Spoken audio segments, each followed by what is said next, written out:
Pour une vidéo et on va parler un petit peu volume d'exchange, essayer de comprendre un petit peu comment les données sont croisées sur le marché, quel type d'indicateur on peut utiliser pour savoir quel type d'exchange on pourrait potentiellement utiliser à son bénéfice. Avant toute chose, je vous avais dit un petit peu, comme vous le savez, Getio en ce moment, je suis très concentré sur Getio. On va parler un petit peu des Getio et Reward Center. En gros, pour faire très simple, chaque jour, vous vous connectez et ce qui se passe, c'est très simple, c'est que vous allez gagner des points. Ces points-là vont être cumulés sur le temps. Et en fait, ces points vont tout simplement être déduits par rapport à vos frais de transaction. Alors, j'ai pas encore fait de futur sur Getio.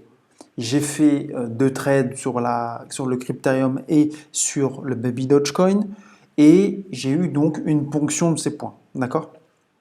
On va voir d'ailleurs si ça a été. Non, ça n'a pas été. Ça n'a pas été.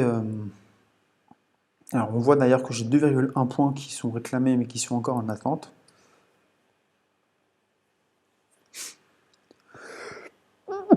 Pardon.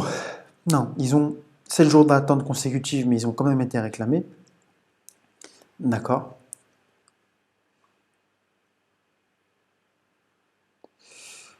Et pourquoi je vous parle de ça?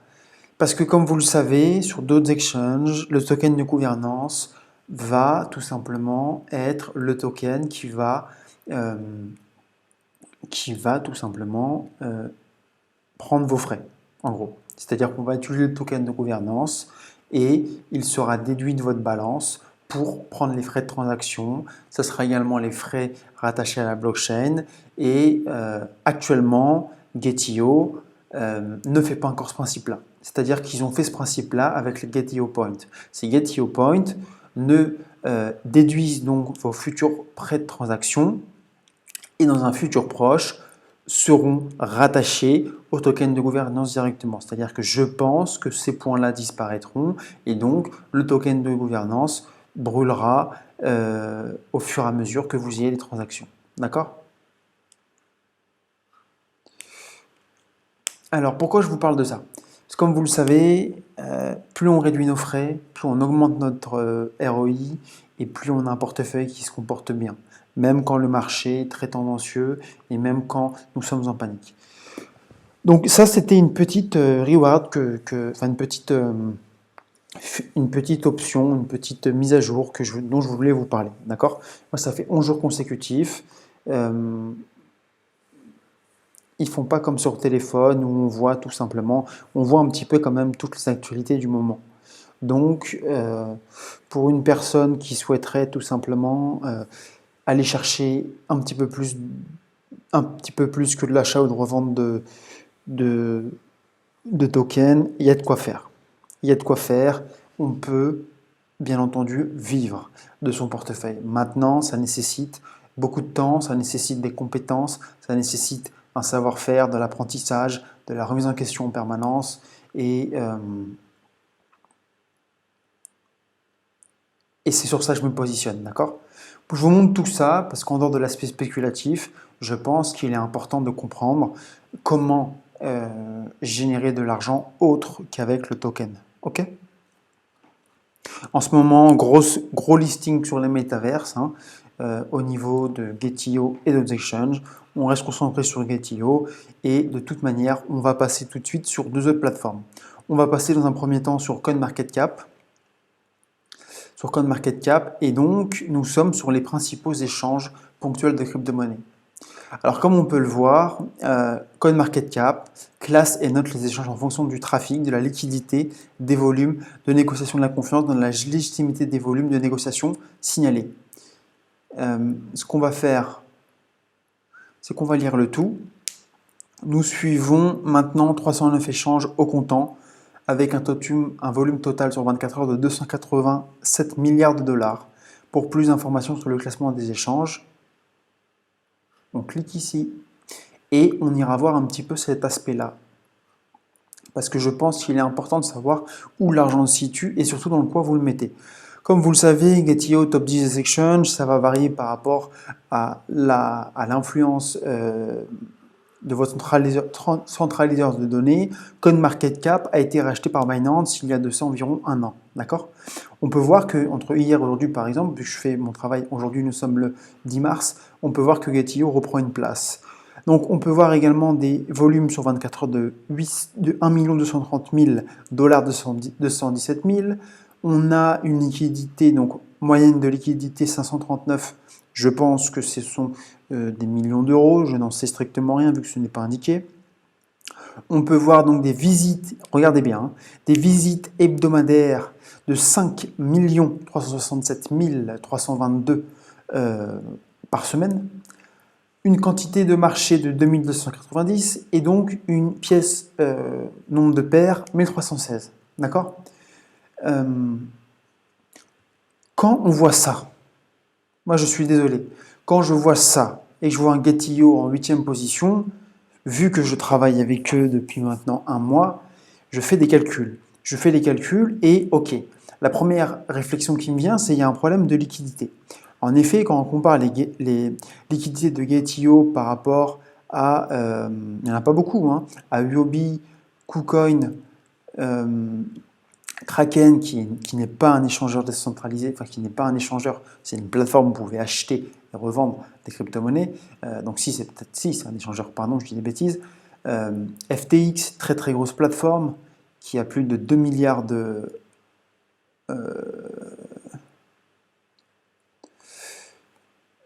qui a plus de 2 milliards de capitalisation. Coinbase, 3 milliards 378 000. Et Binance, 18 milliards. D'accord? Ce qu'on va être amené à faire aujourd'hui, c'est tout simplement de se concentrer sur le top 10. D'accord? Et c'est vraiment important de comprendre sur quel type d'action, on va au fur et à mesure du temps chercher à comprendre et à déterminer quel exchange c'est classé sur quoi. Par exemple, Kraken était plus là dans un premier temps. N'hésitez pas à me corriger dans les commentaires si je dis des bêtises ou si j'ai un manque d'informations à ce niveau-là. Kraken était vraiment là pour concurrencer Coinbase. Coinbase, c'est l'échangeur numéro 1 avant Binance. D'accord? Maintenant, ils l'ont mis en numéro 2 tout simplement parce que les frais sont importants. Mais ils ne classent pas Coinbase Pro, qui, à l'heure actuelle, est demandé et utilisé par tous les professionnels et fonds d'institutions pour l'achat de la crypto-monnaie. Binance, pour le moment, même s'il a les plus gros volumes de liquidité, et même s'il a en effet des quantités de visites, donc il a 5 x 5, 25, il a 6 fois plus de visites, par exemple, que Getio, qui est quand même le deuxième exchange en termes de visibilité hebdomadaire. On doit, en tout cas, moi je vais amener Getio à tout simplement se positionner au moins sur les premières positions, parce qu'il a absolument tous les critères nécessaires pour être en première position. Bien entendu, on croise les données, d'accord? Ensuite, on ira voir les données de CoinGecko. Pourquoi je vous parle de ça? Parce que, si vous voulez, moi, à l'heure actuelle, je suis placé sur Binance, je suis placé sur FTX avec un très très petit pourcentage de position. Kraken, j'ai un compte, mais je ne l'utilise pas. Huobi, je ne l'utilise pas. KuCoin, je le mets de côté pour le moment parce que j'en ai choisi un autre, c'est Getio tout simplement. Et quand on voit tout simplement la liquidité, eh bien personnellement, je préfère être sur Getio.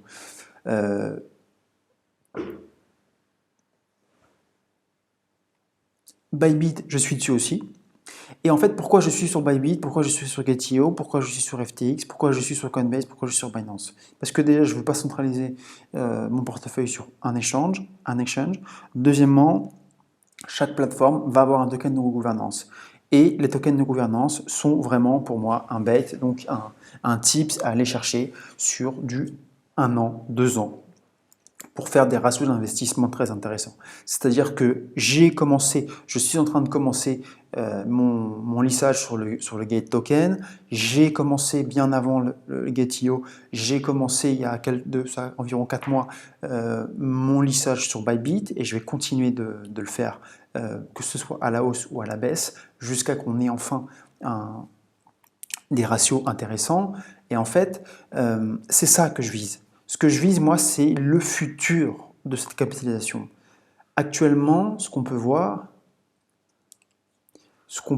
quand même, c'est qu'on a des lignes qui se dessinent. Là, il y a la GateChain qui va arriver. Sur Bybit, on n'a pas encore de chaîne sur Bybit. Je ne vois pas quel type de chaîne ils vont mettre, la BitChain, je ne sais pas. En attendant, je l'attends avec grande impatience. D'ailleurs, ce serait peut-être une recommandation à aller leur faire. Pour ma part, je suis sur Gate.io, je suis sur Bybit et je les mets, pas pour moi, je les mets tout simplement dans les premières positions. Gate.io, selon moi, avec les lancements startup qu'il fait, les lancements de sociétés qu'il fait, avec franchement la quantité juste phénoménale d'options et de business qu'il met en place, il y a, je pense, l'écosystème qui manque. Il y a l'écosystème qui manque, il y a peut-être encore cette histoire de token de gouvernance qui est donc mis en corrélation avec les gatepoints, même si ça fait exactement la même chose. Il y a un bait à aller chercher avec Gate.io, croyez-moi, et bien entendu sur le token de gouvernance. Et donc, bien entendu, je fais la même chose pour Bybit. Huobi, KuCoin, pour le moment, je n'y vais pas. J'ai pas besoin, j'en ai déjà beaucoup trop, ça sert à rien. J'ai déjà beaucoup trop d'exchanges pour le moment, sauf quand j'aurai tout simplement une croissance plus importante dans mon portefeuille, j'irai peut-être sur d'autres exchanges. C'est vraiment important. Gemini, d'ailleurs, est à surveiller. Il faudrait qu'on aille voir son token. Vous voyez, FTX des États-Unis, Poloniex, je le sais aussi qu'il va aller chercher de très très petites capitalisations, mais bon, en soi, pour ça, on a la DeFi. Ascendex, je suis dessus aussi. Bon, on reste concentré. En tout cas, ce que je veux voir, en tout cas ce sur quoi moi je vais travailler, moi et bien entendu la communauté et probablement d'autres personnes de YouTube ou d'autres influenceurs au niveau de la crypto, ce que je veux voir, c'est du Gate.io et du Bybit dans les numéros top 4, top 5. Parce que vraiment, quand je vois bon, Kraken, j'ai rien contre Kraken, hein, bien entendu, mais il y a une liquidité plus hausse, plus importante, d'accord. Mais il y a des indicateurs comme la visite hebdomadaire. Vous voyez, la visite hebdomadaire de Bybit, par exemple, elle est supérieure à Huobi, elle est supérieure à KuCoin, elle est supérieure à Kraken, elle est inférieure à FTX et elle est pratiquement équivalente à Coinbase. Mais il y a un monopole. Et ce monopole, il faut le comprendre. Il faut l'utiliser, il faut l'exploiter, il faut prendre son bénéfice dessus. D'accord? 1% de ces monopoles-là, c'est des millions d'euros pour vous. Et donc, également pour moi. Donc, maintenant, on va aller voir un petit peu ce qu'ils mettent là. L'exchange ranking. Déjà, je vais les follow pour commencer. Tac. Bon, on verra ça plus tard. Exchange rank. On va faire une petite traduction en français. Le classement des échanges. CoinMarketCap classe et note les échanges en fonction du trafic, de la liquidité et des volumes, comme on a lu tout à l'heure. Les échanges recevront une note de 0 à 10 sur la base des facteurs mentionnés ci-dessus, avec des pondérations attribuées à chaque facteur. Le score de sortie est ensuite utilisé pour classer les échanges en conséquence. Afin de préserver l'intégrité des données de l'algorithme de classement, nous ne divulguerons pas les pondérations attribuées à chaque facteur individuel. De plus, nous pénalisons les échanges et les paires de marché qui ont des volumes suspects en fonction du modèle de données que nous utilisons. Cela se reflète dans le score d'échange final qu'un échange reçoit. En gros, ils ont la capacité à réduire un score s'il est trop bon ou s'il ne leur plaît pas. C'est ça qu'il faut comprendre. Pourquoi je dis ça? Je dis ça parce qu'on doit comprendre comment les données centralisées donc par CoinMarketCap, par Binance, par CoinGecko, par Defilama, par DeepRadar, par Defilis, par les oracles également, tous ces éléments-là qui centralisent les données de la blockchain ont tout simplement un marché derrière. Au-dessus de 6, bon, 4 à 6, moyen, inférieur à 4, médiocre. Point de données insuffisant pour un score. Web Traffic Proctor. Le facteur de trafic d'un échange est un score attribué aux échanges en tant qu'indicateur de leur trafic web. Le score est un système d'échelle de 0 à 1000. Le meilleur échange recevra 1000 points. Donc ça correspond, je pense, à la moyenne de liquidité. Et les autres échanges reçoivent des scores basés sur une comparaison relative avec cet échange. Des scores élevés reflèteront des volumes élevés de trafic web, ce qui est une bonne indication d'un nombre élevé d'utilisateurs. Le score sera mis à jour mensuellement. Si on veut compléter, n'hésitez pas à le faire, ça se passe ici. Note de liquidité. Les scores de liquidité de bourse reflètent la moyenne des 25 meilleures paires des négociations cotées sur la bourse. Ces paires de trading n'influent pas les paires stablecoin. En gros, ils parlent juste de la crypto-monnaie. Les paires euro-dollar ou dollar rouble ou dollar yen ne seront pas influencées par rapport à là. On parle de crypto-monnaie. Même s'il y a la majeure partie des crypto-monnaies qui sont basées sur le SDT et sur d'autres stablecoins qui d'ailleurs posent problème. Une moyenne de 25 paires de négociations est utilisée car le simple fait de résumer les scores de liquidité de toutes les bourses favoriserait injustement les bourses qui ont beaucoup de paires de négociations. Nous voulions donner la priorité aux échanges qui ont une bonne liquidité parmi les meilleures paires de trading, car ces échanges répondraient le mieux aux besoins de nos utilisateurs. C'est intéressant, ils cherchent quand même à tout simplement lister même des tout petits exchanges. Maintenant, ce qu'on va faire, donc comme on peut voir, 539, on a la moitié par rapport donc à leur moyenne de liquidité de 1000. Ils comparent ça aux mastodontes comme Binance, comme Exchange, comme FTX, mais là, on a une sérieuse croissance avec Bybit et Gate.io. Vraiment. Je crois que le KuCoin est aux alentours de 13 $ par rapport au token de gouvernance. Il faudrait aller le voir d'ailleurs, voir un petit peu ce qui nous prépare. Quelle heure est-il? Ok.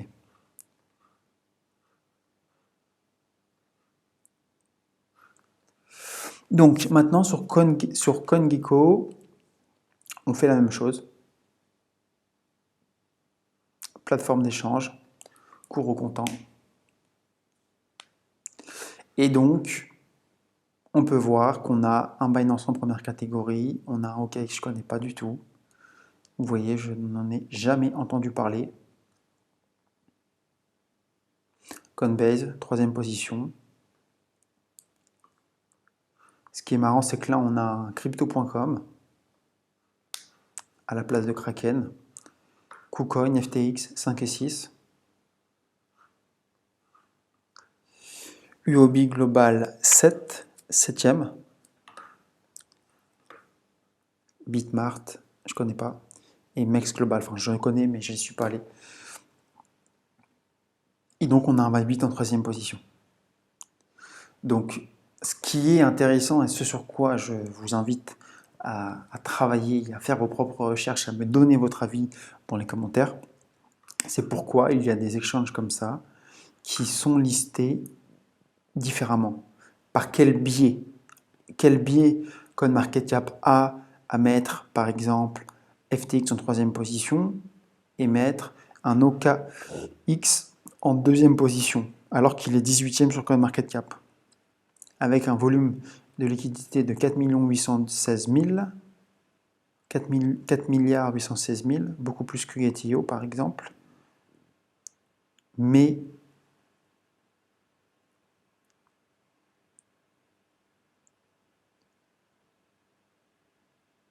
moins de paires, beaucoup, 4 à 5, 4,5 fois moins de visites, et un marché qui est juste divisé par 3, quoi. Avec des pièces de monnaie, donc des pièces de monnaie divisées par 5-6. À déterminer. C'est une histoire de notes. En tout cas, moi, ça me permet également de me positionner sur les futurs exchanges sur lesquels je vais me positionner dans les semaines et mois à venir. Probablement que vous voyez, l'OKX est à un prix très raisonnable à l'heure actuelle.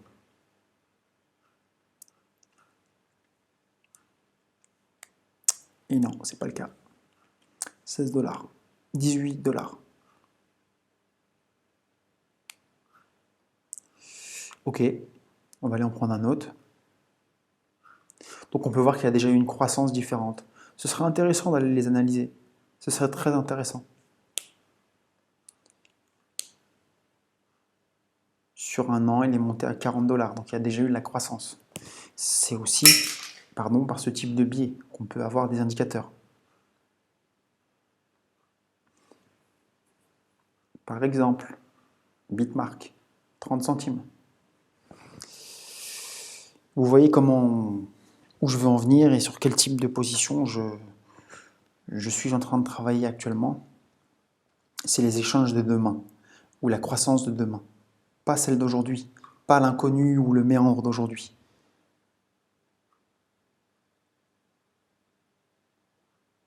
On est sur des points hauts sur BMX. D'ailleurs, hop, faire ça. Alors désolé, j'ai une partie qui doit se finir. Tac. Au rappel, un Luna Rush, c'est top. On mint, on mint. Voilà, donc ça, par exemple, vous voyez, moi, quand je vois ça, ça m'intéresse.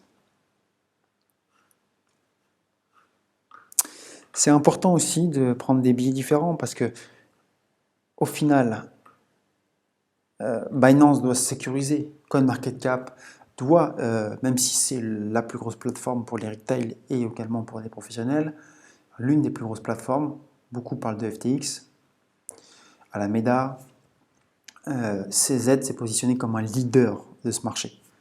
Donc il doit protéger il a beaucoup d'avance par rapport à ses concurrents, par rapport à ses plateformes collaboratrices.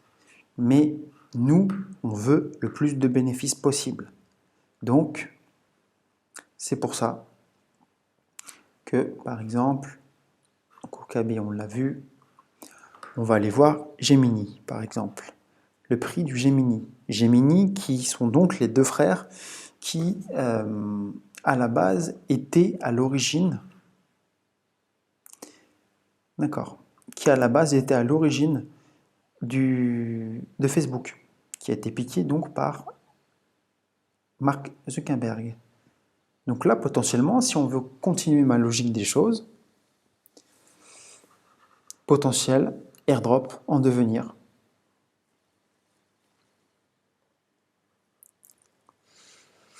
Voilà.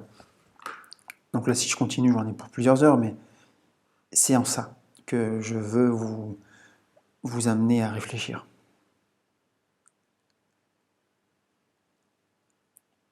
Tout ça, on connaît, tout ça, on connaît, tout ça, on connaît, ça, je ne connais pas.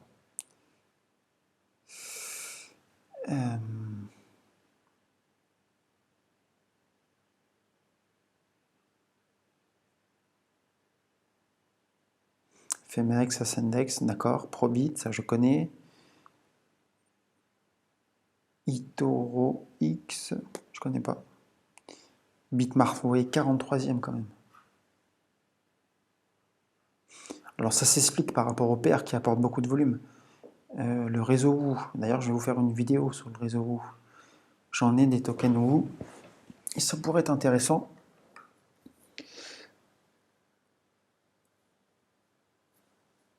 Ça pourrait être intéressant de travailler dessus. 49 centimes. Il a bien baissé. Hein.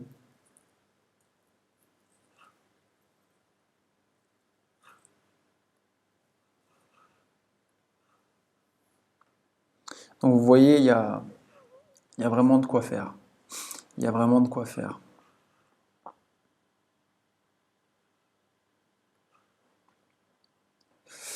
Dans cette vidéo, on fait de l'analyse pure. Comme vous le voyez, on peut vite se retrouver avec 20 tokens à acheter sur l'année, bien entendu, sur 10 ans même. Alors peut-être pas 10 ans, parce que là, il y a des belles pépites. mais on est aussi là pour comprendre, la croissance des exchanges. Et c'est indispensable de comprendre la bataille qu'il va y avoir par rapport aux exchanges. C'est normal. Il y a une histoire de liquidité derrière. Et cette liquidité, elle est très importante. Donc nous, quand on la comprend et quand on arrive à se positionner au bon moment, eh bien tout simplement, on a des retours sur investissement plus importants que les autres, parce qu'on a fait notre devoir.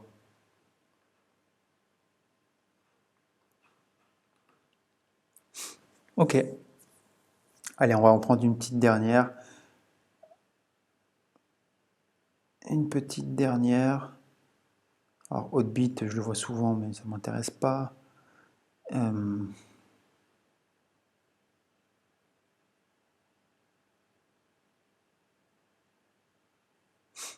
C'est vraiment important de comprendre CoinList. Très intéressant. CoinList n'ont pas de gestion de gouvernance. Par contre, ils ont leur système de karma qui pourrait se transformer dans les mois et années à venir en jeton de gouvernance. Je rappelle, CoinList, 7 millions de capitalisation, c'est eux qui lancent également beaucoup de projets, beaucoup d'ICO au niveau des nouveaux projets crypto-monnaies. Donc là, c'est des échangeurs décentralisés, hein.